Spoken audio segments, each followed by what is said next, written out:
অবস্থা খুবই খারাপ, মানে মাটি পর্যন্ত ধুয়ে নিয়ে গেছে, গর্ত নিয়ে গেছে। সাউথার্ন বিশ্ববিদ্যালয় সিভিল ইঞ্জিনিয়ারিং ডিপার্টমেন্টের ফকত্তু বন্যা ক্ষতিগ্রস্ত লল্লাই পুনর্বাসনল্লাই আর্থিক সহযোগিতা দেওয়া হয়।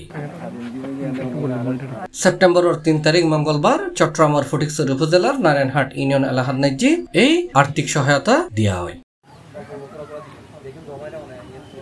পুনর্বাসনলয় আর্থিক সহযোগিতা কর্মসূচিত উপস্থিত আছিল পুরকৌশল বিভাগের শিক্ষার্থী মোহাম্মদ মাহফুজুল হক, চট্টগ্রাম জেলা বৈষম্য বিরোধী ছাত্র আন্দোলনের সমন্বয়ক ইমন মোহাম্মদ, সীমান্ত দেব কাঞ্চন, অপুসেন, হামিদুর রহমান, সাজ্জাদ চৌধুরী, সাকিব হোসেন, আব্দুল্লাহ আল সাদমান, নাইমুল হাসান, আদিয়াত শাহরিয়ার, সাইদুল ইসলাম, জাহাদুল ইসলাম জিসান।